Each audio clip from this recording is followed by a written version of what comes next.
বর্তমানেও এমন কিছু চাটুকরা আলেম দালাল মৌলবি তৈরি হয়ে গেছে সামান্য একটা নমিনেশনের জন্য যারে তারে মা মা মা আম্মা বলে ডাকতে পারে। এমন দালাল আলেম দালাল চাটুকর মৌলবি আগে যেমন ছিল এখনো আছে না নাই? তেমন দালালি চাটুকরিতা যারা করে বিশ্বনবী আগেই বললেন আকাশের নিচে জমিনের উপরে তারা হবে নিকৃষ্ট। উলামা উহুম শাররুম মিন তাহতি আদিমিস সামাই মিন ইনদিহিম তাখরুজুল ফিতনাতু ফীহিম, তাও তাদের মধ্য থেকে ফিতনা প্রকাশ পাবে, আবার তাদের দিকেই ফিতনা ফিরে যাবে। বাংলাদেশে এখন এমন একটা সময় চলছে, ভেদাভেদের সময় এখন নাই। উঁচু টুপি নিচু টুপি, লম্বা জামা ফাড়া জামা, কাটা জামা গোল জামা, বড় দাড়ি লম্বা দাড়ি খাটো দাড়ি, কে কোন আকীদার আলেম, কে কি মনে করে না মনে করে, কে কোন মাযহাবের অনুসারী, এই বিষয়গুলো নিয়ে মত পার্থক্য করার সময় এখন আর কিন্তু নাই।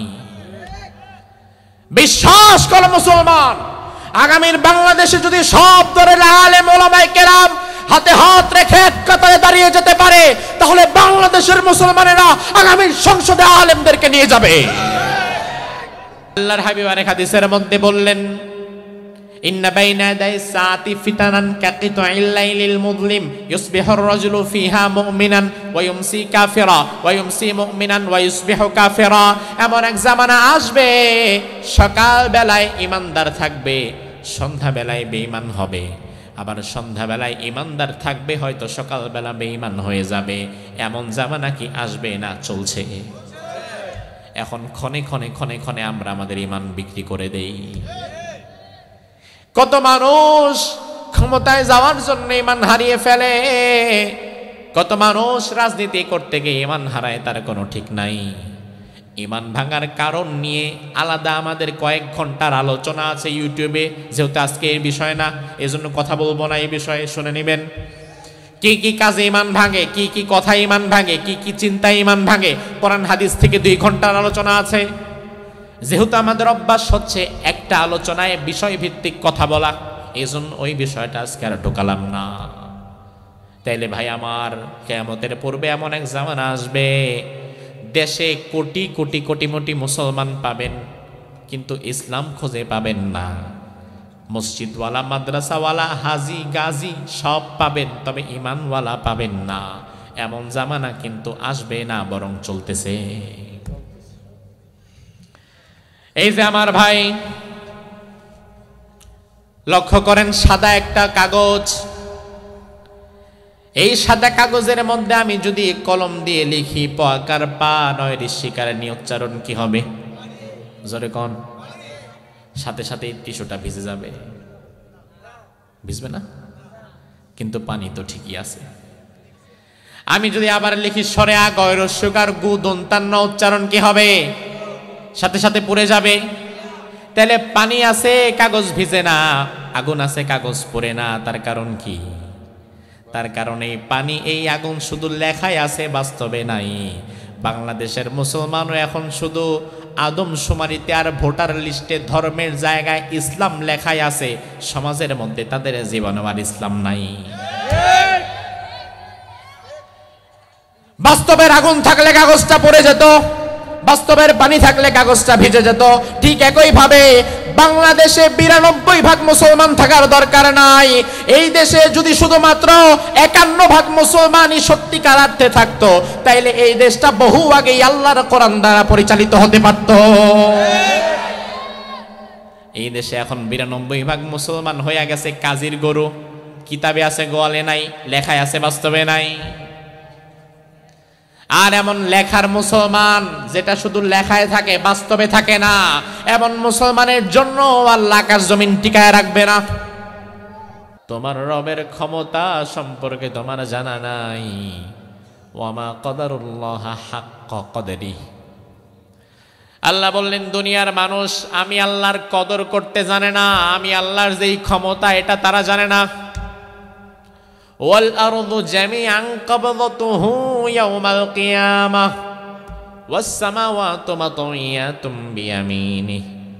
আমি আল্লাহর ক্ষমতা এত বেশি, কিয়ামতের দিন আমি আল্লাহ তাআলা পুরা জমিনটাকে আমার হাতের মধ্যে মুঠের মধ্যে ভরে নেব। যেই জমিনে আমরা বসবাস করছি এমন 7টা জমিন, টিস্যুতে আপনি কপালের ঘাম মোছার পরে পুরা টিস্যুটার হাতের মধ্যে মুঠ করে ফেললেন। আল্লাহ বলে, ও বান্দা, আমি আল্লাহর ক্ষমতা কতটা শোনো।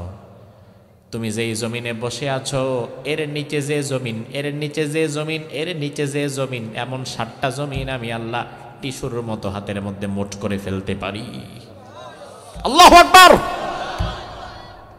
তাইলে আমার ভাই, আমার আল্লাহর ক্ষমতা কম না বেশি?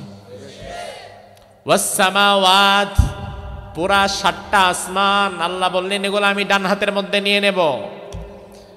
ফু দিলে উড়ে যাবে, এমন অবস্থা হয়ে যাবে। সুবহানাহু ওয়া তাআলা আম্মা ইউশরিকুন। ওই আল্লাহ পবিত্র, দুনিয়ার কোনো কিছুর সাথে তার কোনো শরীক নাই। আল্লাহ বললেন দুনিয়ার মানুষ আমি আল্লাহর ক্ষমতা সম্পর্কে জানে না, বোঝে না। দুনিয়ার মানুষ মূলত আল্লাহর ক্ষমতা সম্পর্কে না জানার কারণে আল্লাহর গোলামি করে কম আর নেতার গোলামি করে বেশি। ও মনে করে ওর নেতা আগামী 5 বছর ক্ষমতায় থাকবে, কসবা এলাকায় তার উপরে মাতবরি করার মতো কেউ নাই। এখন আমি যদি এই নেতার ডানে বামে একটু চলতে পারি তাইলে আমারও আর পায় কে। অথচ আমার ভাই, তুমি তোমার আল্লাহর গোলামি করো, তার কারণ তোমার আল্লাহর ক্ষমতার সাথে দুনিয়ার কারো ক্ষমতার কোনো সামঞ্জস্যতাই নাই। তুমি যেই নেতার পেছনে দৌড়াবা ওই নেতা আজকে আছে তো কালকে নাই, বরং তোমার নেতা বিপদে পড়লে তোমার মতো কর্মীরে ফালায়া আগেই বর্ডার পাস করে চলে যাবে। তুমি মরলেও কি আর বাঁচলেই কি। তবে তুমি যদি তোমার মাওলার গোলাম হতে পারো, তোমার মালিক তোমার বিপদের দিনে কোথাও একা ফেলে যাবে না। কথা কি ঠিক কিনা? সে আল্লাহ বলছেন বান্দা আমি আল্লাহকে ভয় করো। ইন্না জালজালাতাস সাআতি শাইউন আযীম, কেননা আমি আল্লাহ তাআলা কিয়ামতের পূর্বে যে জমিনে বসে আছো এই জমিনটাকে এত প্রচন্ড ভাবে একটা ধাক্কা দেব, ওই ধাক্কার সাথে সাথে জমিনে এত ভয়াবহ ভূমিকম্প হবে যে ভূমিকম্প জমিন কোনোদিন দেখেই নাই।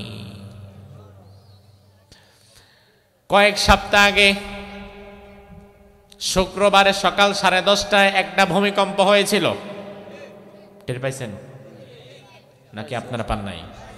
10:38-এ ওই ভূমিকম্পটা ছিল মাত্র 5.2 থেকে 5.3।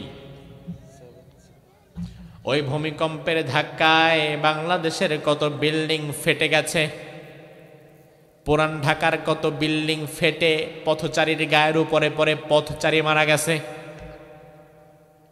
আমাদের ড্রাইভার সাহেব আমার সাথে ছিল মাহফিলে, ওই দিনও মাহফিল ছিল কুমিল্লার দিকে।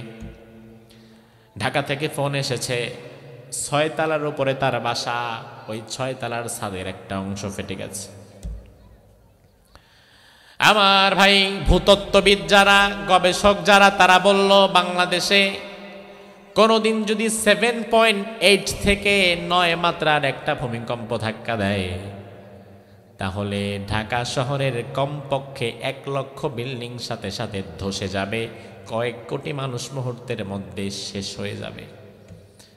এই কথা বলার সাথে সাথে আবার এটাও বলে দিল খুব শীঘ্রই গবেষণা অনুযায়ী 9 মাত্রার ভূমিকম্প বাংলাদেশে হওয়ার সম্ভাবনা আছে। 9 মাত্রার ভূমিকম্প, এটা কোনো ভূমিকম্পই না জাপানের মানুষের কাছে।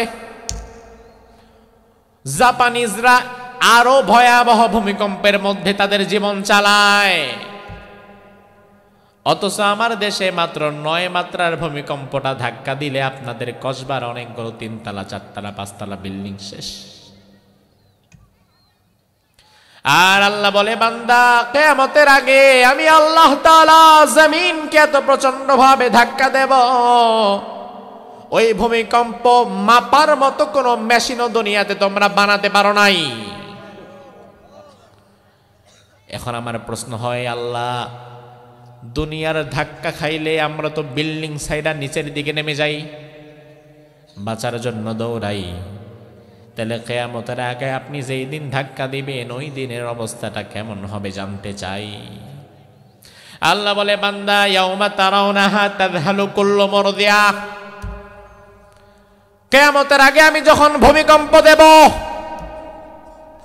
ওই দিন জমিনটা প্রথম আমি যখন একটা ঝাঁকুনি দেব, ওই ঝাঁকুনির সাথে সাথে তুমি দেখবে যে মায়ের কোলে 2 মাস 4 মাস 6 মাস 7-8 মাসের শিশু বাচ্চা দুধ পান করে, ওই দুগ্ধদানকারিনী মা তার বাচ্চাটারে একদিকে ফেলে আরেকদিকে দৌড়ে পালায়া যাবে। আল্লাহর কথার গভীরতা বুঝেন আগে ভালো করে। আল্লাহ বললেন দুগ্ধদানকারিনী মা তার বাচ্চাকে ফেলে পালায়া যাবে।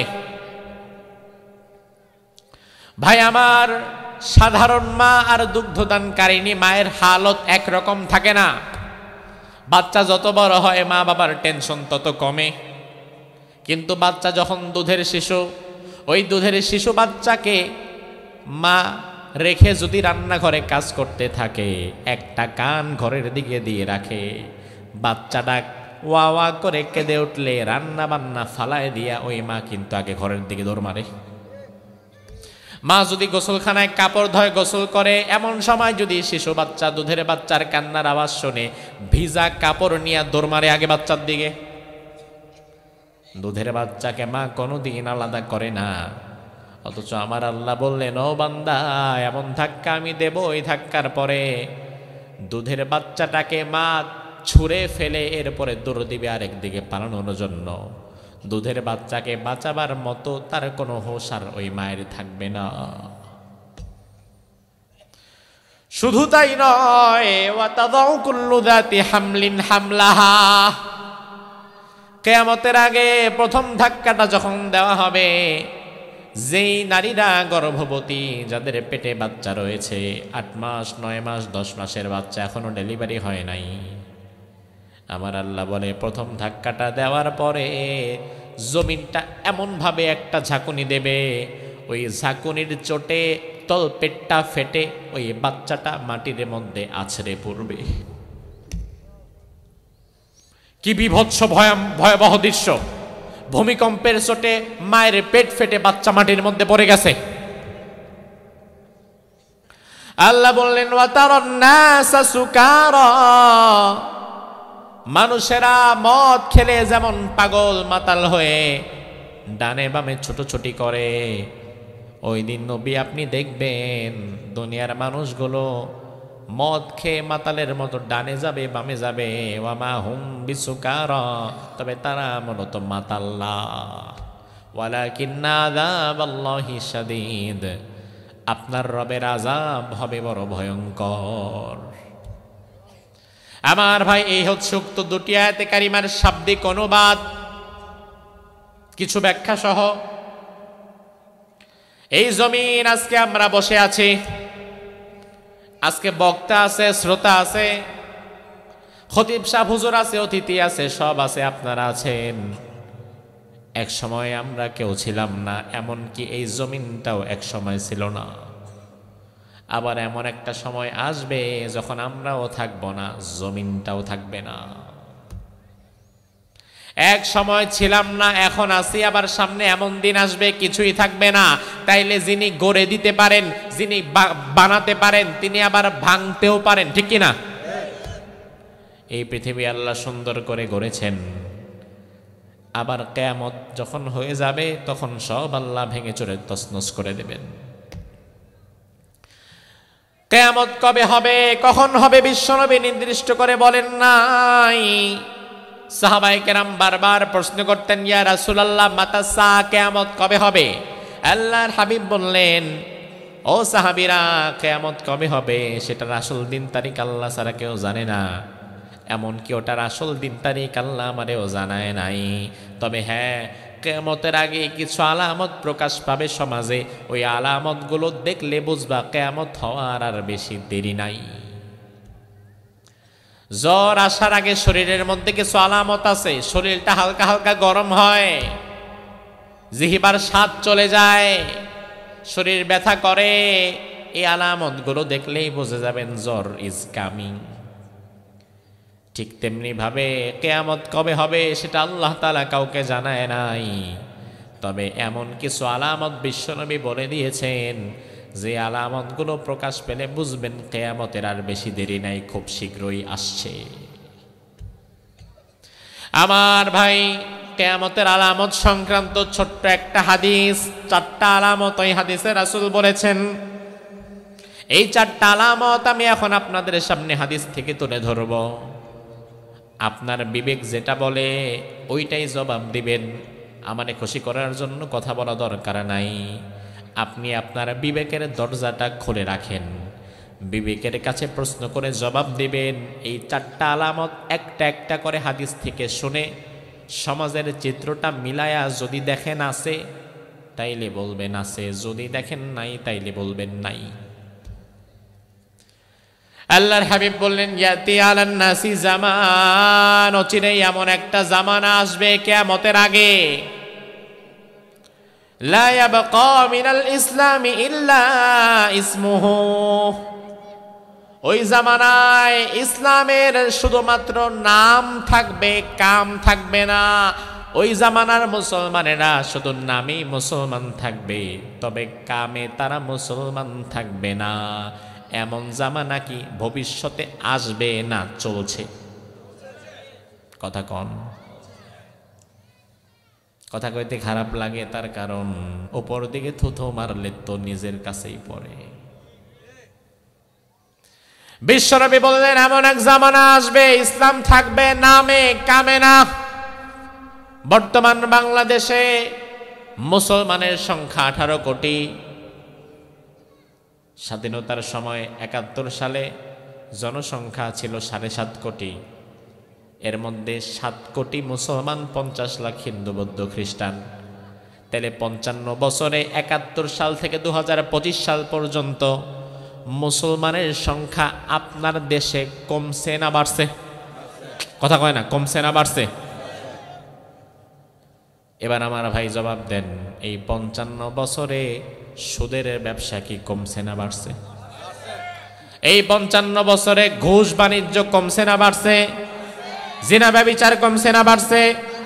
ইয়াবা, বাবা, গাঁজা, ফেন্সিডিল, মদ কমছে না বাড়ছে? তাহলে 55 বছরে মুসলমানও বাড়ছে, 55 বছরে ইয়াবা, বাবা, গাঁজা, ফেন্সিডিলও বাড়ছে। তাইলে বোঝা লাগবে এই 55 বছরে মুসলমানের কেবলমাত্র সংখ্যাটাই বাড়ছে, মূলত ইসলাম বাড়ে নাই। ইসলাম নাই, আছে শুধু সংখ্যা। তার কারণ ব্যবসা করতে যাবেন, আপনাদের কসবা বাজারে গিয়ে খবর নেন, 100 ব্যবসায়ী যদি দাঁড় করান, 20 জন ব্যবসায়ী বের করতে পারবেন কিনা যারা সুদের সাথে সম্পৃক্ত না? অধিকাংশ ব্যবসায়ী সুদ নিয়ে ব্যবসা করে, ঠিক কিনা? এই যে 5 তলা 7 তলা 10 তলা বাড়ির মালিক, গার্মেন্টস সেক্টরের মালিক, কসবাতে গিয়ে খবর নেন, ব্রাহ্মণবাড়িয়াতে গিয়ে খবর নেন, 10 তলা 5 তলা 7 তলা বাড়ি করছে। কয়জন বাড়িওয়ালা নিজের টাকায় বাড়ি করছে, ব্যাংকের সুদ নেয় নাই? 100 জন বাড়িওয়ালার তালিকা করলে 20 জনও পাবেন না, বাকি 80 জনের উপরে সুদ নিয়ে বাড়ি করে। তাইলে আমার ভাই, ব্যবসায় সুদ নাই, ব্যবসায় হালাল নাই, ব্যবসায় ঢুকাইছেন সুদ, চাকরিতে ঢুকাইছেন ঘুষ, করেন হারাম কাজ। এমন একটা সেক্টর বাংলাদেশে দেখাতে পারবেন না যে সেক্টরটা পরিপূর্ণ ইসলামী রীতিনীতি মতে চলে। বরং বাংলাদেশে এখন শুধু মুসলমান নামে বাড়ে, কামে না। মুসলমান কই? এই যে শফিকুল ইসলাম, সাথে ইসলাম যোগ করে দিছে নামের সাথে। বাংলাদেশের ইসলাম হয়ে গেছে এখন আমাদের নামের সাথে রেডিমেড। নাম কি? শফিকুল ইসলাম। নাম কি? রফিকুল ইসলাম। নাম কি? অমুক ইসলাম, তমুক ইসলাম। আমরা নামের সাথে ইসলাম লাগাই দিছি, মনে করছি কাহিনী শেষ। অথচ নামের সাথে ইসলাম যুক্ত কইরা রফিকুল ইসলাম, শফিকুল ইসলাম, অমুক ইসলাম, তমুক ইসলাম নাম রাইখা হারাম কাজ করে, সারা দিন 1 ওয়াক্ত নামাজেও আসে না। এমন রফিক শফিকুল ইসলামও আছে না নাই? নামের সাথে ইসলাম যোগ করছে, জীবনে ইসলাম নাই। আমার ভাই কান খুলে শুনে রাখেন, বিশ্বনবী যে 1500 বছর আগে বললেন এমন এক জামানা আসবে ইসলাম থাকবে শুধু নামে কামে না। ওই জামানা কি আসবে না চলছে? স্যার ক্লাসে ঢুকেছে অঙ্ক করানোর জন্য, হঠাৎ করে স্যার আজকে চিন্তা করলো আজকে ছাত্রদেরকে নিয়ে একটু আনন্দ দেই। প্রত্যেক দিন এক পড়া পড়তে পড়তে তো ছাত্ররা বোর হয়ে যায়। স্যার ঢুকে বলল, শোনো ছাত্ররা, আজকে কষ্ট হচ্ছে, আজকে আমার ক্লাসে ব্ল্যাকবোর্ডের মধ্যে একটা পাখির ছবি এঁকে দিতে পারবা এমন কে আছে? হাত তুলে দাও। এমন একজন যদি থেকে থাকো পাখির ছবি আঁকতে পারবা, তাইলে ওই ব্যক্তিকে আমি 500 টাকা পুরস্কার দেব, বিনিময়ে একটা পাখির ছবি আঁকো। স্যারের কথা শুনে একজন ছাত্র হাত তুলে বলল, স্যার পাখির ছবিটা আমি আঁকে দেখাবো, আমি ভালো ছবি আঁকতে পারি, 500 টাকাটা আমার জন্যই রাখেন। স্যার কয়, আসো আঁকো। হাতের মধ্যে চক ধরায় দিছে। বোর্ডের কাছে গিয়া ছাত্রটা পাখির ছবি আঁকবে, আঁকার সময় আগে পাখির ঠোঁট আঁকতে গেছে। স্যার কয়, থামো, কি আঁকতেছ? কয়, স্যার পাখির ঠোঁটটা আগে আঁকি। স্যার কয়, বাদ দাও, পাখি আঁকো, তবে পাখির ঠোঁট আঁকার কোনো দরকার নাই, এটা বাদ দাও। ছাত্র বলে, ঠিক আছে স্যার, সমস্যা নাই, ঠোঁট বাদ দিলাম। আবার আঁকা শুরু করছে। স্যার বলে, দাঁড়াও, কি আঁকবা? স্যার পাখির মাথাটা আঁকি। কয়, বাদ দাও, পাখি আঁকো ভালো কথা, তবে পাখির মাথাটা আঁকা দরকার নাই, অন্য কিছু আঁকো। ছাত্র আবার আঁকা শুরু করেছে। স্যার আবার ডাক দেয়া বলে, বাদ দাও, কি আঁকো? কয়, পা আঁকি। কয়, বাদ দাও, পা আঁকা দরকার নাই, বাকিটা আঁকো। ছাত্র আবার আঁকা শুরু করছে। স্যার বলে, কি আঁকছো? কয়, স্যার পাখির ডানা 2টা আঁকি। কয়, এটাও বাদ দাও, বাকিটা আঁকো। ছাত্র কয়, স্যার মাথা থেকে ঠোঁট থেকে বাদ দিতে দিতে সবই বাদ দিয়ে দিলাম, এখনো কি পাখি আঁকবো? কয়, আঁকো। ছাত্র বলে, স্যার এখন বাকি আছে তো মাত্র পাখির লেজ, এখন যদি শুধু লেজটা এঁকে দেই, লেজের নাম তো স্যার পাখি না। অর্থাৎ আপনি যদি আমার পাখি আঁকতে বলেন, পাখির ঠোঁটের আগা থেকে লেজের গোড়া পর্যন্ত সবটা আমাকে একসাথে আঁকা লাগবে, তারপরে এটার নাম হবে পাখি। শুধুমাত্র লেজ আঁকলে লেজের নাম কোনোদিন পাখি হতে পারে না।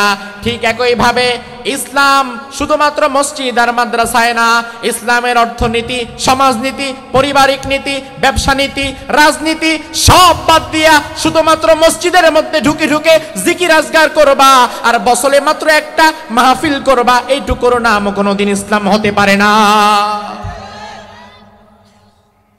ইসলাম সব জায়গায় থাকবে, মুসলমান যাবে যেখানে ইসলাম থাকবে সেখানে। আমি যখন ব্যবসায় যাব আমার সাথে সাথে ইসলাম আমার ব্যবসায় ঢুকবে, আমি যখন পরিবারের কাছে যাব আমার সাথে সাথে ইসলাম আমার পরিবারে ঢুকবে। পরিবারটারে আমি বেপরদায় চালাতে পারবো না, ইসলাম আমার ব্যবসায় ঢুকলে ব্যবসায় আমি সুদ ঢুকাইতে পারবো না। ইসলাম আমার চাকরিতে ঢুকলে চাকরিতে আমি ফাঁকিবাজি করতে পারবো না। ইসলাম আমার সমাজে ঢুকলে সমাজের মধ্যে আমি অশ্লীলতা তৈরি করতে পারবো না। এমনকি ইসলাম যদি আমার সাথে আমার সংসদে ঢুকে, ওই সংসদে যাওয়ার পরে আমি আল্লাহ রাসূল কোরআন ইসলাম বিরোধী কোনো আইনও নতুন করে বানাতে পারবো না। এখন আমার দেশের ইসলাম হয়ে গেছে ওই পাখির লেজের মতো, সব বাদ দিয়ে খালি মসজিদটাই রাখছি। এই জন্য আমার ভাই, মসজিদে গেলে শান্তি পাওয়া যায় আর সমাজের অন্য কোনো জায়গায় শান্তি নাই। আমরা যদি ইসলামটাকে সব জায়গায় ঢুকাতাম, তাইলে মসজিদে যেমন শান্তি, সমাজের মধ্যেও তেমন শান্তি পাইতেন, ঠিক কি না? আল্লাহর হাবিব বললেন, ওয়ালা ইয়াবকা মিনাল কুরআনি ইল্লা রাসমুহু।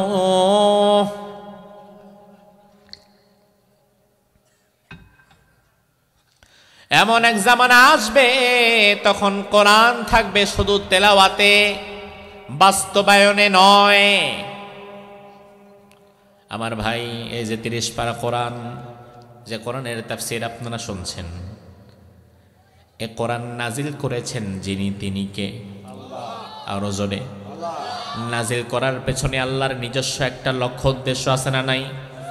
আল্লাহ কোরআনে বললেন, কিতাবুন আনজালনাহু ইলাইক লিতুখরিজান নাস মিনাজ যুলুমাতি ইলান নূর কোরআন আমি নাযিল করলাম যেন খারাপ মানুষদেরকে ভালো পথে আনা যায়, অন্ধকারচ্ছন্ন সমাজের মধ্যে কোরআনের আলো জ্বালিয়ে দেওয়া যায়, খারাপ সমাজ ব্যবস্থা ভেঙে যেন কোরআনকে সংবিধান বানায়া ইসলামী সমাজ ব্যবস্থা গড়ে তোলা যায়।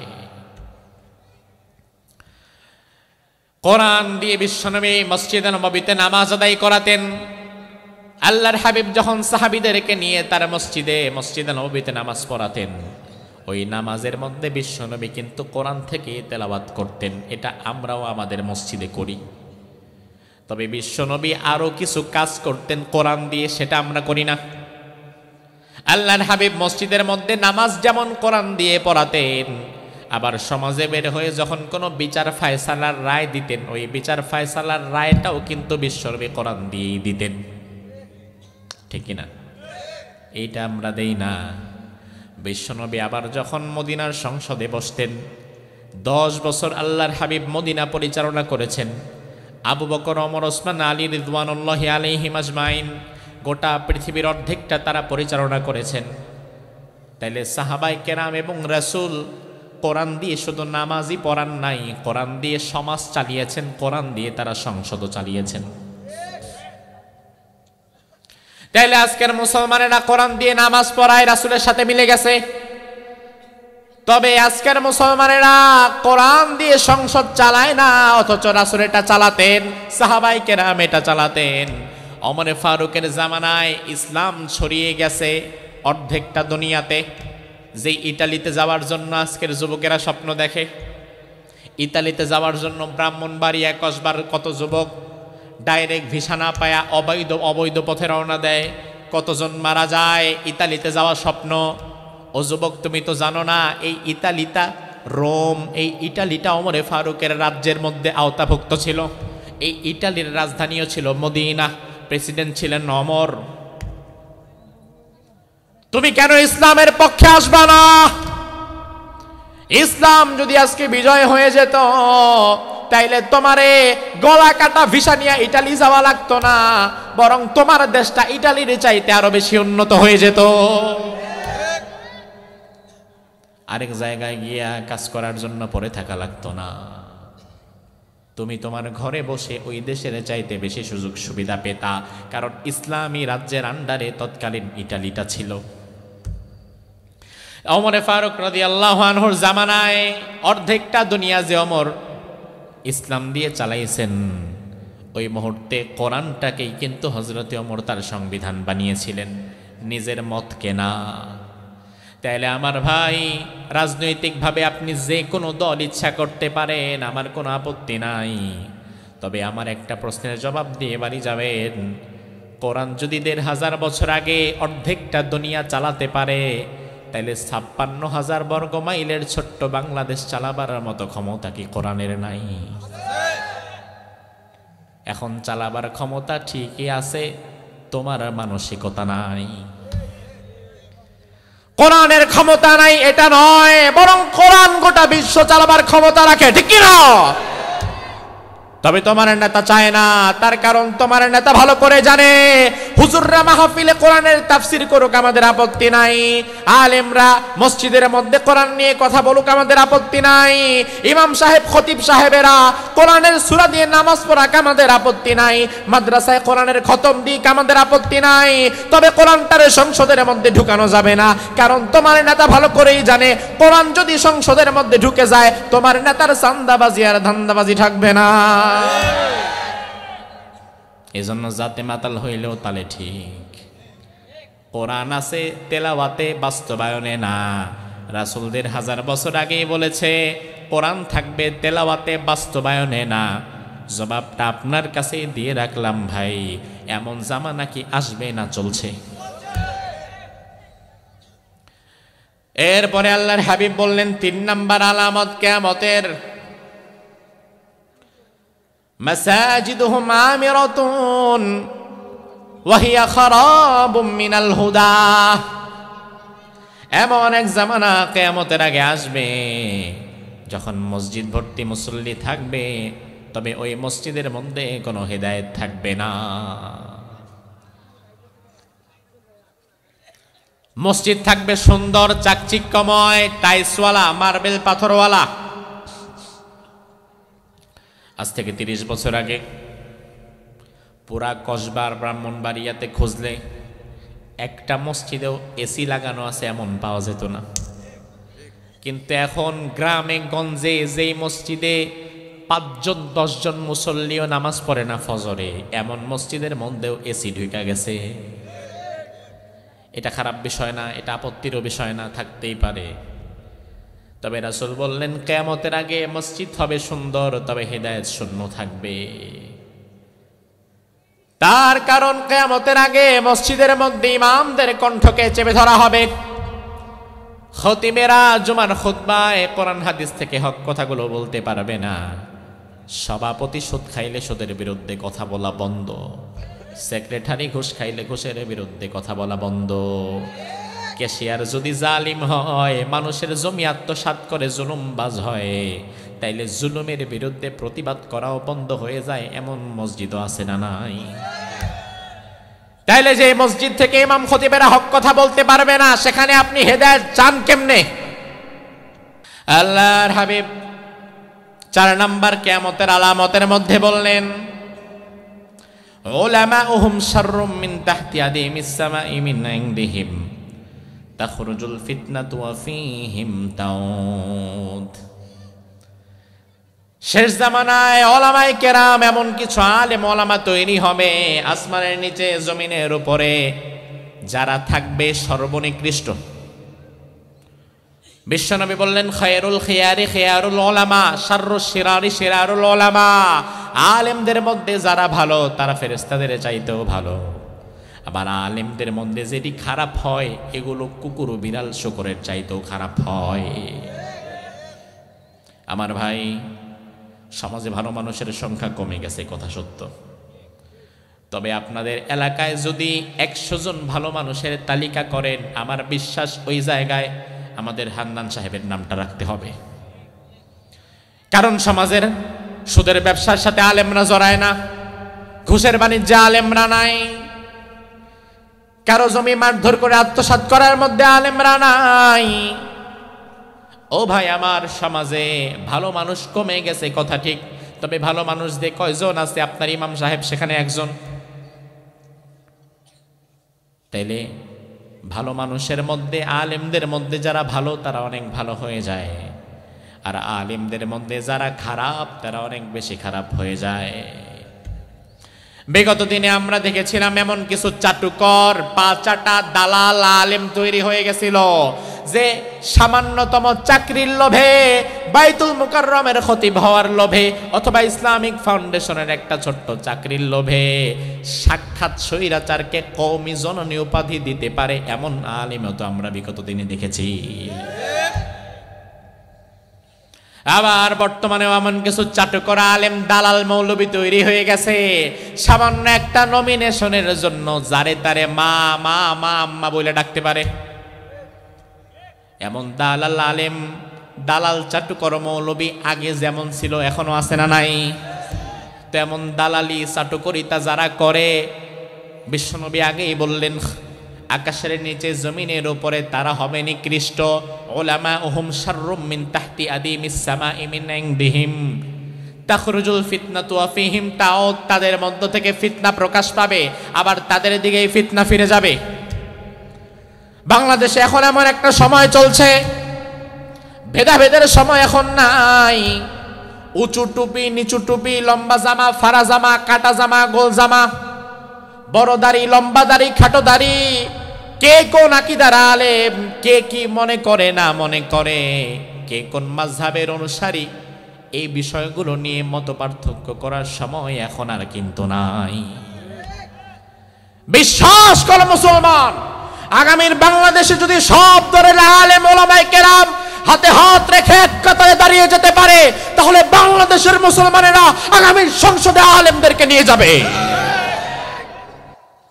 আর এটা যদি না পারেন, তাহলে সারা জীবন ভিক্ষা করে খাওয়ার মানসিকতা নিয়েই থাকেন, ঠিক কিনা?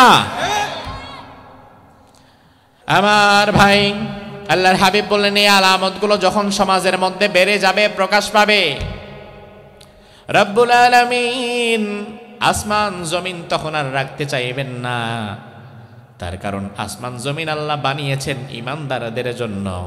ইমানদার যখন কমে যাবে আসমান জমিন রাখার কোনো দরকার আল্লাহর আর তখন হবে না।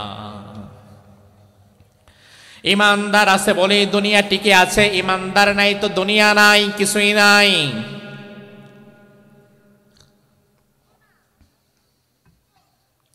এই যে সুন্দর মাহফিল, এত মাইকিং, লাইটিং, ডেকোরেশন, সুন্দর সামিয়ানা, আর অল্প কিছু সময় পরে আমরা মোনাজাত করে চলে যাব, আপনারাও চলে যাবেন। আগামী আধা ঘন্টার মধ্যে দেখবেন সব খালি হয়ে গেছে। তবারকও আছে। আমার ভাই, মাহফিল শেষ হয়ে যাওয়ার পরে সবাই যখন বিদায় হয়ে যাবেন, ওই মুহূর্তে দেখবেন ডেকোরেটরের ছেলেটা লাইট খুলতেছে, মাইক খুলতেছে, সামিয়ানার দড়িটা খুলে ফেলতেছে। আপনি দৌড়ে এসে বলবেন, ভাই ভাই কি করো এটা? এত সুন্দর জায়গা, যুব সমাজ কত সুন্দর আয়োজন করেছে, এত সুন্দর লাইটিং, মাইকিং, সুন্দর সামিয়ানাটা খুললে তো জায়গাটা খারাপ দেখা যাবে, এগুলা খুইল না।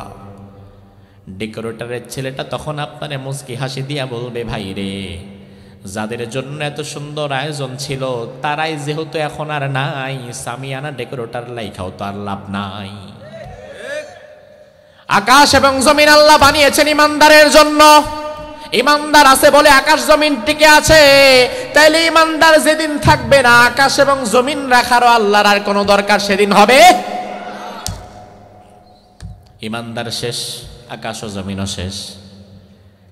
এই জন্য আল্লাহর হাবিব বললেন, লা তাকুমুস সাআহ হাত্তা লা ইউকালা ফিল আরদি আল্লাহ আল্লাহ। ও ইমানদার, শুনে নাও, তোমার জবানের কত দাম আল্লাহর দরবারে শুনে নাও। বিশ্বনবী বললেন, একজন ইমানদার আল্লাহকে আল্লাহ বলে যদি ডাকতে পারে, ওই ইমানদারের আল্লাহ ডাকের কারণে আকাশ এবং জমিনকে আল্লাহ ততদিন টিকিয়ে রাখবেন। সুবহানাল্লাহ কয় না? আপনার জবানের এত দাম আল্লাহর কাছে, আল্লাহকে আল্লাহ বলে একটা ডাক যদি আপনি দেন, আর আপনি যদি ইমানদার হন, আল্লাহ বলে, ইমানদার তোর একটা ডাকের কারণে আকাশ এবং জমিনটাকে আমি আল্লাহ ওই দিনও টিকায় রাখবো। তাইলে আল্লাহকে একটা ডাক দিতে পারবেন? আল্লাহ বলে অন্তর থেকে, কলিজা থেকে আল্লাহকে একটা ডাক দিয়ে বলেন আল্লাহ। কলিজা থেকে আকাশ এবং জমিন প্রকম্পিত করে একটা ডাক দিয়ে বলেন আল্লাহ। আপনি যদি ইমানদার হন, এমন একটা ইমানদারের ডাকের কারণে কিয়ামত আল্লাহ বন্ধ রাখবে, আকাশ এবং জমিন আল্লাহ ধ্বংসের হাত থেকে বাঁচিয়ে দেবে। তাইলে ইমানদারের জবানের দাম আছে না নাই? আব্দুল্লাহ ইবনে ওমর রাদিয়াল্লাহু আনহু, ওমর ফারুক রাদিয়াল্লাহু আনহুর ছেলে, একদিন কাবার সামনে দিয়ে যায় আর কাবার দিকে আঙ্গুল দিয়ে বলে, ও কাবা, মা আযমাক, তোমার কত মান, কত মর্যাদা, কত আজিমত তোমার। ওয়াল মুমিনু আযমু হুরমাতান ইনদাল্লাহি মিনক। তবে আমি আব্দুল্লাহ ইবনে ওমর সাক্ষ্য দিলাম, আল্লাহর দরবারে একজন ইমানদারের দাম তুমি কাবার দামের চাইতেও বেশি।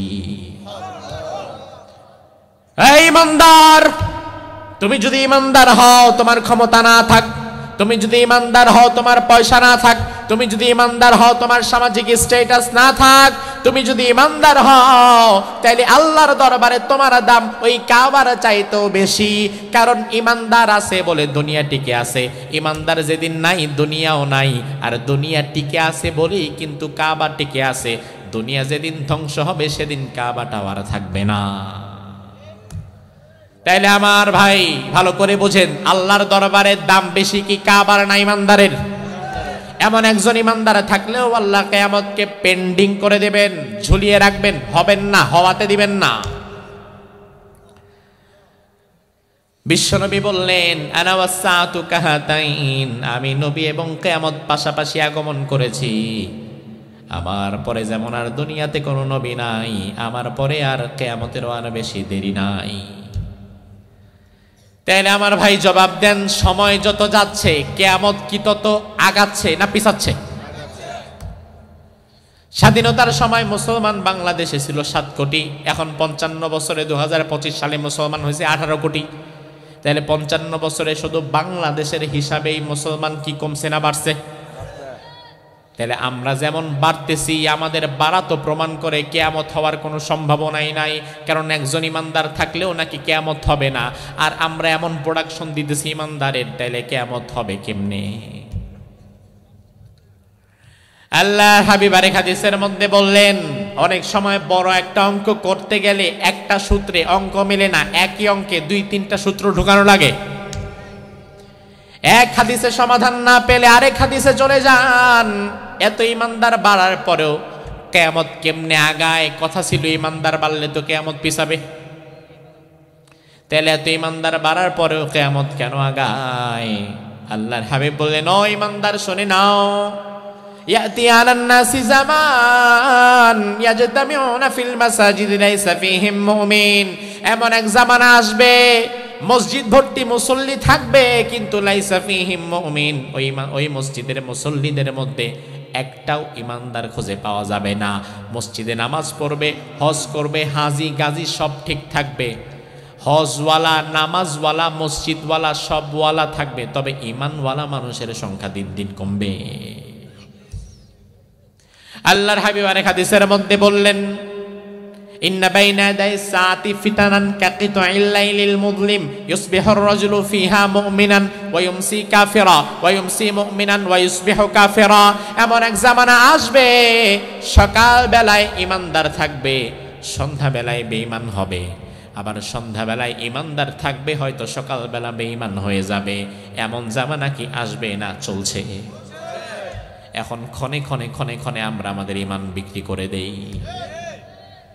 কত মানুষ ক্ষমতায় যাওয়ার জন্য ইমান হারিয়ে ফেলে, কত মানুষ রাজনীতি করতে গিয়ে ইমান হারায়, তার কোনো ঠিক নাই। ইমান ভাঙার কারণ নিয়ে আলাদা আমাদের কয়েক ঘন্টার আলোচনা আছে ইউটিউবে, যেহেতু আজকে এই বিষয় না, এজন্য কথা বলবো না, এই বিষয়ে শুনে নেবেন। কি কি কাজে ইমান ভাঙে, কি কি কথা ইমান ভাঙে, কি কি চিন্তা ইমান ভাঙে, কোরআন হাদিস থেকে 2 ঘন্টার আলোচনা আছে। যেহেতু আমাদের অভ্যাস হচ্ছে একটা আলোচনায় বিষয় ভিত্তিক কথা বলা, এজন্য ওই বিষয়টা আজকে আর ঢোকালাম না। তাইলে ভাই আমার, কিয়ামতের পূর্বে এমন এক জামানা আসবে দেশে কোটি কোটি কোটি কোটি মুসলমান পাবেন, কিন্তু ইসলাম খুঁজে পাবেন না। মসজিদওয়ালা, মাদ্রাসাওয়ালা, হাজি গাজি সব পাবেন, তবে ইমানওয়ালা পাবেন না। এমন জামানা কিন্তু আসবে না, বরং চলতেছে। এই যে আমার ভাই, লক্ষ্য করেন, সাদা একটা কাগজ, এই সাদা কাগজের মধ্যে আমি যদি কলম দিয়ে লিখি প আকার পা, নয় ঋষিকার নি উচ্চারণ কি হবে? জোরে কোন? সাথে সাথে টিস্যুটা ভিজে যাবে, ভিজবে না? কিন্তু পানি তো ঠিকই আছে। আমি যদি আবার লিখি সরে আ গয় রস্যকার গু দন্তান্ন, উচ্চারণ কি হবে? সাথে সাথে পুড়ে যাবে। তাহলে পানি আছে কাগজ ভিজে না, আগুন আছে কাগজ পুড়ে না। তার কারণ কি? তার কারণ এই পানি, এই আগুন শুধু লেখায় আছে, বাস্তবে নাই। বাংলাদেশের মুসলমানও এখন শুধু আদমশুমারিতে আর ভোটার লিস্টে ধর্মের জায়গায় ইসলাম লেখায় আছে, সমাজের মধ্যে তাদের জীবনে আর ইসলাম নাই। বাস্তবের আগুন থাকলে কাগজটা পড়ে যেত, বাস্তবের পানি থাকলে কাগজটা ভিজে যেত। ঠিক একই ভাবে বাংলাদেশে 92% মুসলমান থাকার দরকার নাই। এই দেশে যদি শুধুমাত্র 51% মুসলমানই সত্যিকার অর্থে থাকতো, তাইলে এই দেশটা বহু আগেই আল্লাহর কোরআন দ্বারা পরিচালিত হতে পারত। এই দেশে এখন 92% মুসলমান হয়ে গেছে কাজীর গরু, কিতাবে আছে গোয়ালে নাই, লেখায় আছে বাস্তবে নাই। আর এমন লেখার মুসলমান যেটা শুধু লেখায় থাকে, বাস্তবে থাকে না, এমন মুসলমানের জন্য আল্লাহ আকাশ জমিন টিকায় রাখবে না। কারণ এগুলো ভুয়া, ফলস। এমন ভুয়া, মিথ্যা, ফলস, ভুয়া দাবিদার মুসলমানের সমাজ ভরে যাবে। পুরা এলাকায় খুঁজলে হয়তো 2-1 আসল ইমানদার পাওয়া যাবে, বাকি সবাই মুনাফিক হয়ে বৈশা আছে।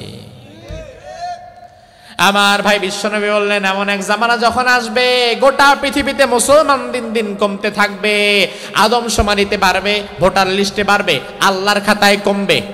আর আল্লাহ তাআলা ভোটার লিস্ট দেখা জান্নাতে ঢুকাবেন না, বরং আল্লাহর খাতায় যারা মুসলমান জান্নাতে যাবে শুধু তারা। আল্লাহর হাবিব বললেন এমন এক জামানা যখন আসবে সমাজে মুসলমান কমে যাবে, ঈমানওয়ালা ব্যক্তি কমে যাবে, আকাশ এবং জমিন আল্লাহর টিকায় রাখতে চাইবেন না। কিন্তু তখনও জমিনে 2, 4, 5 জন, 10, 15 জন, 20 জন, 50 জন খাঁটি ঈমানওয়ালা আছে। আল্লাহ রাব্বুল আলামিন এই খাঁটি ঈমানওয়ালাদের মাথার উপরেও আবার কিয়ামত দিবেন না, কারণ কিয়ামত একটা গজবের নাম। বিশ্বনবী বললেন ইন্নাল্লাহা ইয়াবাসু রিহাম মিনাল ইয়ামান আলয়ানা মিনাল হারির, আল্লাহ তাআলা ওই মুহূর্তে ইয়ামান দেশ থেকে একটা বাতাস পাঠাবেন। ইয়েমেন থেকে একটা বাতাস আসবে। ওই বাতাসটা পৃথিবীর পূর্ব থেকে পশ্চিম, উত্তর থেকে দক্ষিণ পুরা পৃথিবী একবার চক্কর দিবে। ওই বাতাসটা যখন পুরা পৃথিবী একবার চক্কর দিবে, যত ঈমানদার আছে তাদের গায়ের মধ্যে যখন লাগবে, ঈমানদারের রূহটা আসানির সাথে আস্তে করে কবজ হয়ে চলে যাবে। ওই বাতাসটা যখন গোটা পৃথিবী একবার চক্কর দিবে, ওই বাতাসের সাথে সাথে সব ঈমানদার বিদায় হয়ে যাবে। আর দুনিয়াতে মিথ্যা দাবিদার মুসলমান যারা, যাদের ইসলাম শুধু মুখে আছে কাজে নাই, ওই ভুয়া মুসলমান দাবিদার মাথার উপরেই কিন্তু আল্লাহ তখন কিয়ামতটা দিবেন। আল্লাহ যখন দেখবেন বাতাস একবার ঘুরে গেছে, সব আসল মুসলমান বিদায় হয়ে গেছে, এখন গোটা পৃথিবীতে লক্ষ কোটি কোটি মুসলমান যারা সব ভণ্ড ভুয়া দাবিদার মুসলমান, এদের মুখের কথার সাথে কাজের মিল নাই। আল্লাহ রাব্বুল আলামিন ইসরাফিলকে বলবেন, ইসরাফিল সিংহায় ফু দিয়ে দাও। পৃথিবী ধ্বংস করার জন্য একজন ফেরেশতার হাতে আল্লাহ সিংহা একটা ধরায় দিয়েছেন। ওই ফেরেশতার নাম হচ্ছে ইসরাফিল। কি নাম? জোরে কোন? এই আকাশ জমিন ধ্বংস করা ইসরাফিলের জন্য কোনো ব্যাপারই না। আল্লাহ রাব্বুল আলামিন কিয়ামতের আগে, কিয়ামত হওয়ার জন্য ইসরাফিলকে যেই সিংহা দিয়েছেন, এই সিংহার মধ্যে ইসরাফিল আলাইহিস সালাম ফু দিবে মোট 3 বার। কয়বার? 3 বার।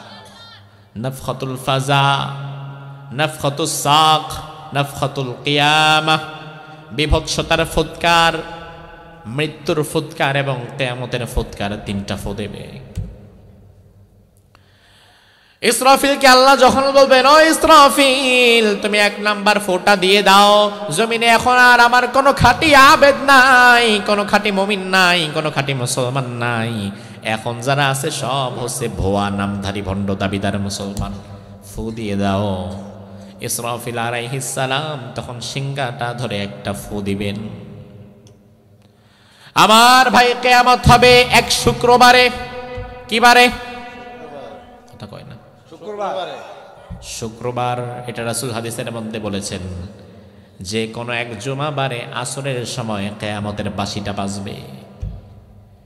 আপনি মনে করেন কত শত শত বছর পরে না জানি বাজে, এটি শুনে আমার লাভ কি? অথচ ভাই গাফেল হয়েন না, বেখবর হয়ে থাকেন না, কারণ কোন শুক্রবারে বাঁশি বেজে যাবে তার কিন্তু ঠিক নাই। কয়েকদিন আগের ভূমিকম্পটাও কিন্তু শুক্রবারেই হয়েছিল।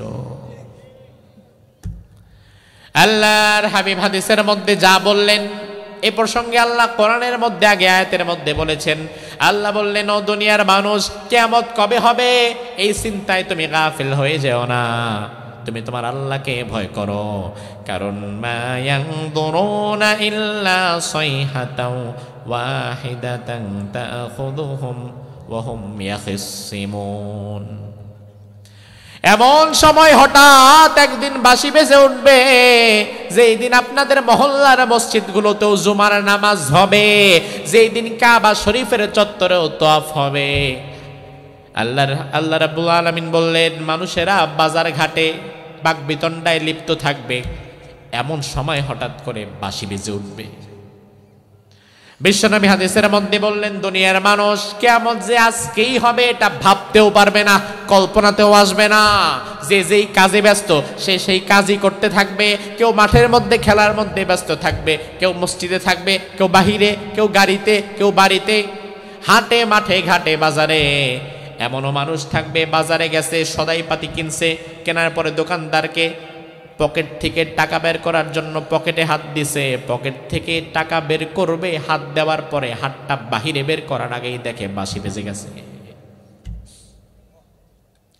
ঘরের মধ্যে বসে আছেন, খাবারগুলো মাখিয়েছেন, খাবেন, খাবারগুলো মাখার পরে এই খাবারগুলো মুখের মধ্যে তোলার আগেই দেখবে বাঁশি বেজে গেছে।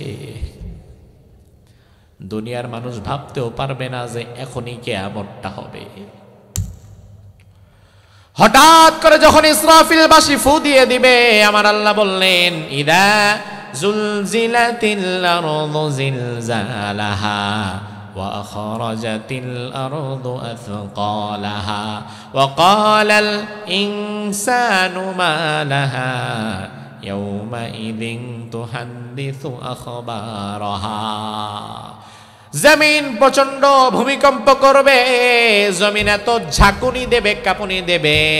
দুনিয়াতে 5.2 মাত্রার ভূমিকম্প হইলে 5 তলা 7 তলা 10 তলা ওয়ালারা বিল্ডিং ছেড়ে নেমে নিচের দিকে দৌড় মারে, এমন জায়গায় পালিয়ে যেতে চায় যে জায়গাটা কাঁপাকাঁপি করে না। অথচ সেই দিন কই যাবা ভাই? ওই দিন বাঁচার জন্য এমন কোনো জায়গা থাকবে না যেখানে ভূমিকম্প নাই, যেখানেই যাবা সেখানেই ভূমিকম্প রয়ে গেছে। শুধু তাই নয়, আখরাজাতিল আরদু আসকালাহা, এই জমিনে আজকে বসে আছেন, ওই দিন আর বসতে পারবেন না। হঠাৎ করে জমিনটা টাস টাস করে ফেটে যাবে, বসে আছেন টাস করে ফেটে যাবে। বাড়িটা ফেটে গেছে, ধানের জমিটা ফেটে গেছে, সব জমিনটা টাস টাস টাস টাস। হঠাৎ করে সামনে দিক দিয়ে দেখবে গ্যাস উঠতেছে, বামে দেখবে স্বর্ণ উঠতেছে, ডানে দেখবে তেল উঠতেছে, পাগল হয়ে যাবে মানুষ। দুনিয়াতে স্বর্ণের প্রতি মানুষের কত লোভ। আমার আল্লাহ বলে ওই কঠিন দিনে স্বর্ণের খনি দেখে নেওয়ার চিন্তা মাথায় আসা তো দূরে থাক, উল্টা কোন দিকে দৌড়ায়া পালাবে সেটাই তার মনে নাই। এই যে শুক্রবারে কয়েক সপ্তাহ আগে যে ভূমিকম্পটা হলো, ফেসবুকে দেখলাম এক ভাই 8 তলা বিল্ডিং এর ওপরে টপ ফ্লোরে থাকে, ভূমিকম্পের ধাক্কার সাথে সাথে দৌড়ায়া নিচের দিকে নামতেছে। জামা কাপড়ও ঠিক ঠিকানা নাই, আগে জীবন তো বাঁচাতে হবে। দৌড়ায়া কোনো মতো লুঙ্গি টুঙ্গি নিয়ে নিচের দিকে নামার সময় 6 তলার সিঁড়িতে দেখে এমন একটা দামি স্মার্টফোন পড়ে আছে। উনি দেখে বললেন, হারে আমি বুঝলাম 6 তলার কোন এক বাসিন্দা যখন দৌড়াচ্ছিল হাতে মোবাইলটা হয়তো হাত ফসকে সিঁড়িতে পড়ে গেছে। ওই মুহূর্তে মোবাইলটা নিয়ে আবার দৌড় দেই, এই সময়টুকু সে পায় নাই।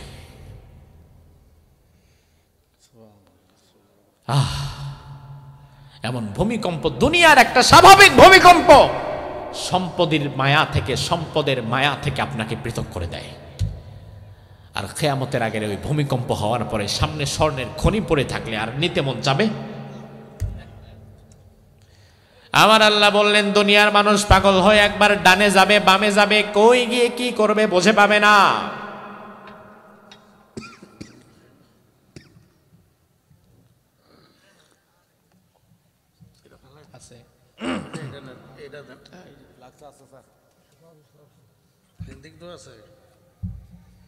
এখান থেকে দেন তাহলে ভালো হবে।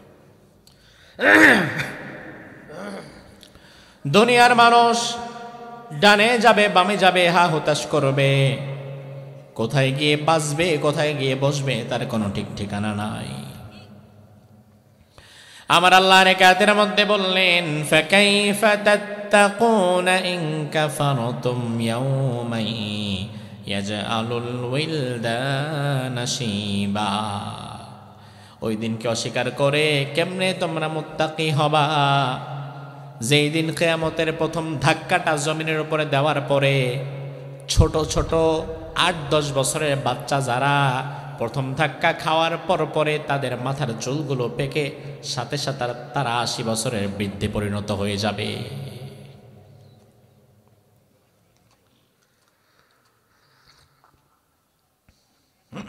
আমার ভাই লক্ষ্য করেন, প্রথম ধাক্কার চোটে ছোট বাচ্চা যদি 80 বছরের বৃদ্ধে রূপান্তরিত হয় তাহলে 80 বছরের বৃদ্ধর কি হবে? এটা গেল 1 নাম্বার ফু। আমি আগেই বলেছিলাম পুরা কিয়ামতের জন্য ইসরাফিল আলাইহিস সালাম ফু দিবে, মোট কয়বার? কথা বলেন, দিছে কয়বার? এবার আল্লাহ বলবেন ইসরাফিল 2 নাম্বার ফু দিয়ে দাও। ব্যাস 1 নাম্বার ফুর কার্যকারিতা হয়ে গেছে। এবার 2 নাম্বার ফু নাফখাতুল ফাজা, নাফখাতুস সাক, মৃত্যুর ফুৎকার যেটা, এটা দিয়ে দাও। আমার ভাই, মৃত্যু তো হবেই হবে, তবে সব মৃত্যুর যন্ত্রণা কিন্তু এক না। ইসরাফিল আলাইহিস সালাম দ্বিতীয় ফু যখন দিবে, আমার আল্লাহ কোরআনের মধ্যে বললেন ওয়ানুফিখা ফিস সূরি ফাসাইকা মান ফিস সামাওয়াতি ওয়া মান ফিল আরদি ইল্লা মান শাআল্লাহ। দ্বিতীয় ফু দেওয়ার পরে আসমান এবং জমিনের মধ্যে যা রয়েছে সব একাকার মেসাকার হয়ে যাবে, মরে যাবে। তবে আমার আল্লাহ তাআলা যদি ওই দিনও কাউকে বাঁচিয়ে রাখতে চান, ওই দিন বাঁচিয়ে রাখার ক্ষমতাও আমার আল্লাহর আছে না নাই? দ্বিতীয় ফু যখন দেওয়া হবে, আমাদের মরণ কেন হবে? ওই দিন যারা থাকবে তাদের মরণ কেমনে হবে? আমার আল্লাহ বললেন ইদাস সামাউ ফাতারাত ওয়া ইদাল কাওয়াকিবু ইনতাসারাত ওয়া ইদাল বিহারু ফুনজিরাত। ইদাস সামাউ ফাতারাত, আসমানটা টাস করে ফেটে যাবে। ভাই আমার, প্রথম ফুৎকার দেওয়ার পরে কিন্তু আসমান ভাঙে নাই। প্রথম ফুৎকার দেওয়ার পরে ভেঙেছে জমিন, আর দ্বিতীয় ফুৎকার দেওয়ার পরে এবার ভাঙছে আসমান। আসমান ভাঙার চাইতে, জমিন ভাঙার চাইতে আসমান ভাঙা আরো বিপজ্জনক। কারণ চন্দ্র, সূর্য, গ্রহ, নক্ষত্র, গ্যালাক্সি, ইউনিভার্সাল, প্লুটো, কাইপার, স্যারেস, অ্যারিস যা দেখতে পান, যত তারকারাজি, এই সব তারকারাজিগুলোকে ধরে রেখেছে আসমান। ধরে রেখেছে কি? কথা কয় না। তসবি, তসবি চিনেন না? তসবির সুতায় যেমন পুঁতিগুলো গাথা, আসমানের মাঝে এমন গ্রহ নক্ষত্রগুলো গাথা। তসবি কেটে দিলে 100 দানা তসবি হাতের মধ্যে নিয়ে যদি কেটে দেন, পুঁতিগুলো একটা একটা টাস টাস করে যেমন নিচের দিকে পড়বে। আসমানটা যেদিন ভেঙে যাবে, ওই দিন নক্ষত্র রাজিগুলো সব ওই তসবির দানার মতো নিচের দিকে পড়বে। আপনি মনে করলেন এটাতে আর কি হয়েছে? ও ভাই, আপনি তো বুঝেনি নাই। পৃথিবী ধ্বংস হওয়ার জন্য সব নক্ষত্র রাজির পড়া দরকার নাই। শুধুমাত্র সূর্য নামক নক্ষত্রটাই যদি পড়ে, ওইটা রাখার জায়গায় তো পৃথিবীতে নাই। পৃথিবী থেকে সূর্যের আয়তন ছোট না বড়? কত বড় জানেন? মাশাআল্লাহ, 13 লক্ষ গুণ বড়। তাহলে একটাবার ভাবেন, আপনি 13 লক্ষ গুণ বড় একটা জিনিস 13 লক্ষ গুণ ছোট পৃথিবীর উপরে পড়তেছে। আর বিজ্ঞানীরা বলে আকাশের মধ্যে সূর্যের চাইতে আরো কোটি কোটি গুণে বড় নক্ষত্র, এমন নক্ষত্রের সংখ্যা রয়েছে আরো শত শত কোটি।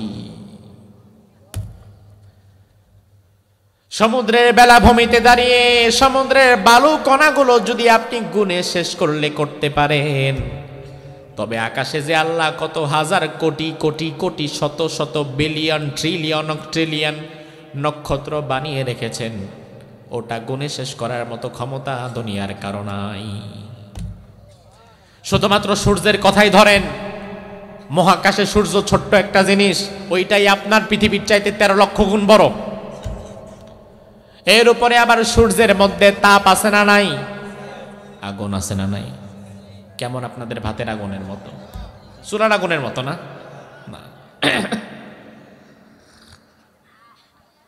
সূর্যের মধ্যে আগুন আছে, তাপমাত্রা আছে 1,40,00,000,000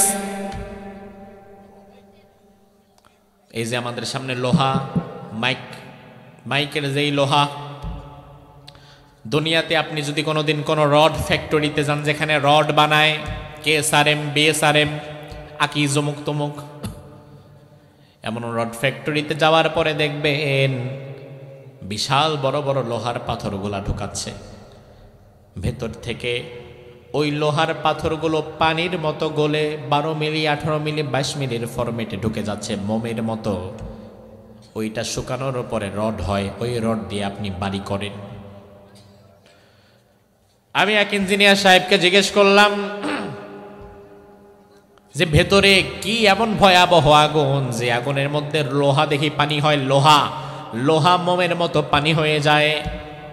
আমাকে বলল হুজুর এখানে 1500 ডিগ্রি সেলসিয়াস তাপমাত্রা আছে। আমি অবাক হয়ে গেলাম, আয় আল্লাহ, মাত্র 1500 ডিগ্রি সেলসিয়াস তাপমাত্রার কাছে দুনিয়ার এই লোহা পানি হয়ে যায়, পানি মোমের মতো গলে যায়। 1500 ডিগ্রি সেলসিয়াস তাপমাত্রায় লোহা যদি গলে যায় তাহলে 1,40,00,000 ডিগ্রি সেলসিয়াস তাপমাত্রাওয়ালা ভয়ঙ্কর সূর্য ভেঙে আপনার মাথার উপরে পড়বে, আপনি বাঁচবেন তো? ভয়াবহ ভাবে মরণ হবে, ভয়াবহ যন্ত্রণায় আযাবের মধ্য দিয়ে মরণ হয়ে যাবে।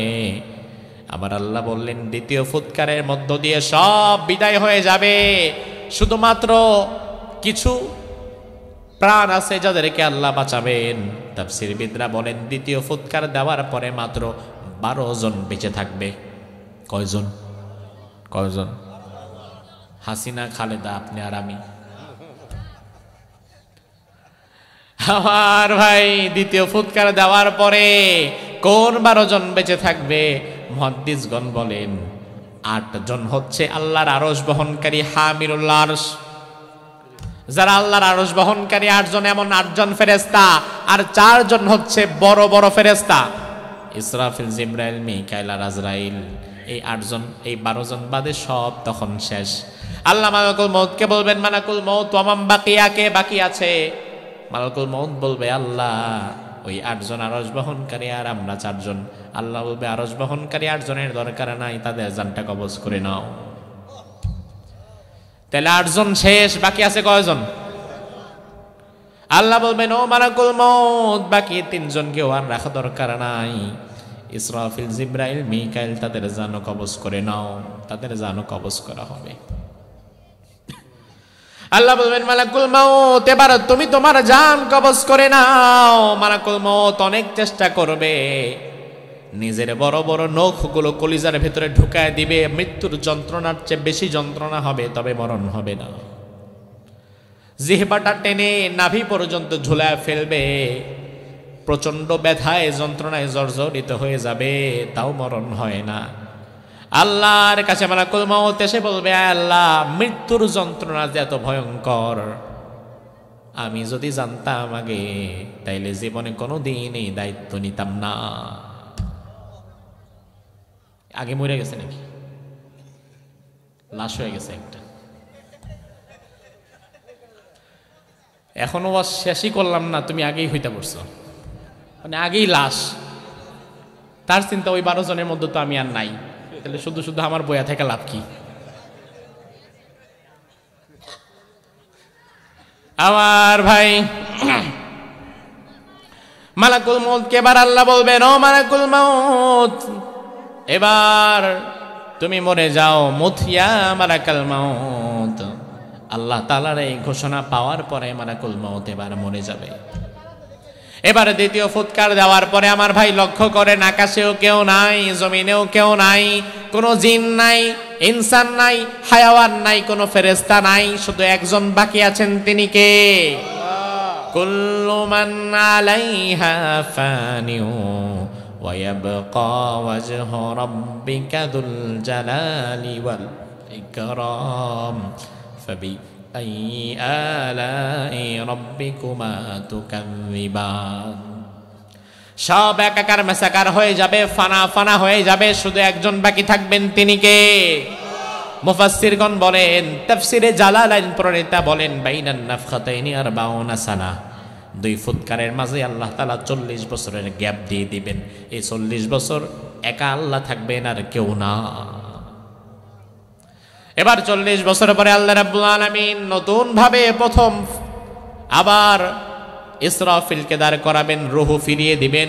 ইসরাফিলকে দাঁড় করিয়ে আল্লাহ বলবেন ইসরাফিল 3টা ফু দেওয়ার কথা ছিল তোমার, তুমি 2টা দিছো, আর একটা এখনো বাকি আছে, মনে আছে?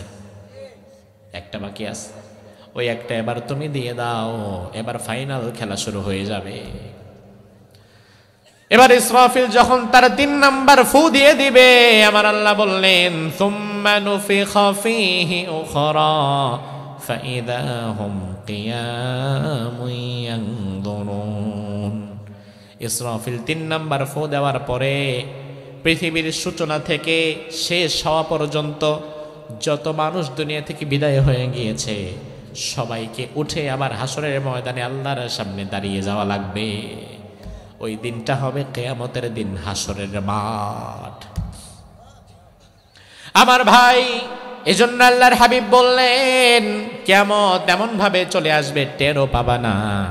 আর কিয়ামত যখন হবে, বাঁশি যখন ফু দেয়া শুরু হয়ে যাবে, তখন তওবা করলেও লাভ নাই। লা ইয়ানফাউ নাফসান ঈমানুহা, তোমার তওবা সেই দিন কবুল হবে না। এই জন্য আমরা যদি নিজেদের ভুলগুলো সংশোধন করার জন্য আজকের এই মাহফিল থেকেও যদি তওবা করে বাড়ি ফিরতে পারি, সুযোগ আছে না নাই? তবে কিয়ামতের সেই সময়টা চলে আসলে কিন্তু আর তওবায় কাজ হবে না। এজন্য আজকের এই মাহফিল থেকেও আমরা আমাদের নিজেদের জীবনের ভুলগুলো শুধরে নেওয়ার জন্য ইস্তিগফার করে দোয়া করে এরপরে বিদায় হব ইনশাআল্লাহ। হাদা মা ইনদি ওয়াল ইলমু ইনদাল্লাহ আলাইহি তাওয়াক্কালতু ওয়া ইলাইহি উনীব।